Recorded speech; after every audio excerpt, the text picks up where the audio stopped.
Et je condamne cette maladie dans son corps. Il dit Amen. Croyez cela maintenant. Est-ce que vous le croyez aussi maintenant? C'est Père Céleste. J'impose l'homme à cette pauvre petite mère. Je demande cela au nom de Jésus, que tu chasses le mal. Amen. Amina. Maintenant mes amis, je ne suis pas, je n'essaie pas être dur,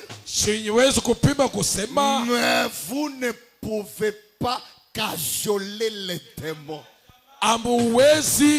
Vous ne pouvez pas cajoler les démons.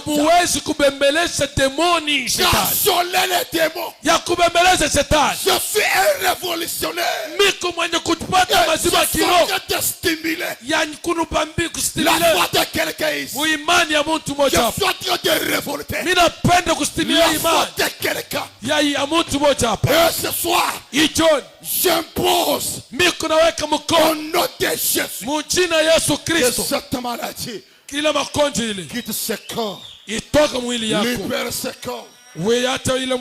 Mon frère, je t'ai venu malade. Ma soeur, je t'ai venu malade. Mais avant que je termine, commence-toi à vérifier. Là, il y avait des douleurs. Là, il y avait des problèmes. Commence à vérifier. Parce que ce soir, vous ne pouvez pas cajoler les démons ce soir. Jamais. Jamais. Il continue de dire, c'est vrai. Vous devez leur savoir. Ces démons-là, il dit, vous devez leur faire savoir qui est le patron. Qui est le patron ce soir? L'opération depuis Satan. Et quand on parle d'une opération, c'est une manière d'opérer. Et cet après-midi, on va vous opérer. Parce que vous avez des problèmes. On va vous opérer.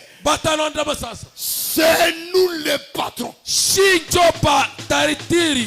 qui les patrons? C'est qui les patrons?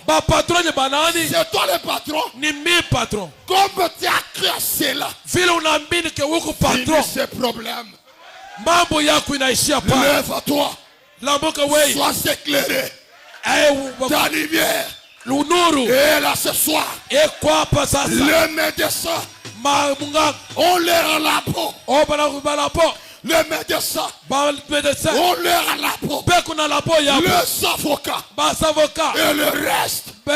Mais nous aussi, nous avons aussi notre labo. Quand le combat fait rage, quand il y a des cas difficiles, on entre dans notre labo. Le labo de Malachika. Et on commence à vérifier. Les grands maîtres Abraham. A dit quoi? Et quand on va découvrir ce que les grands maîtres a déclaré sur nous, c'est fini. C'est fini. Le fondement fondamental par la foi. Et je termine par là. Ça ne s'agit pas de dire beaucoup de choses. Amen. L'autre Dieu d'Abraham est capable. C'est fini ce soir. Parce que c'est nous les patrons. C'est nous les patrons. Laisse-moi te dire quelque chose. C'est comme un enfant. Ses parents avaient tout le bien de ce monde. Des immeubles, Deux immeubles. Kwa nyumba munene De société. ya ma société. Mais à l'âge de 5 ans. Mais miaka ya alikuwa miaka 5 le ans. parent, mère. Baba zazi yake banakufa. Et le tata moi c'est le loko. Sasa baba muzazi na bingine. Il vient maintenant. Banakuwa sasa. Et il saisit tout le bien. Banachukua bizuri vyote vya baba. C'est l'enfant. Mais banandama mtoto. Mais un jour quand cet enfant. Siku moja wakati ule mtoto. L'âge de la maturité. Wakati atakome. Et il croit c'est l'ami de son père. Anambatana na rafiki yake baba. Et l'ami de son père lui regarde. Rafiki yake baba yake na mwanzo. Avec des habits troués. Na manguo yenye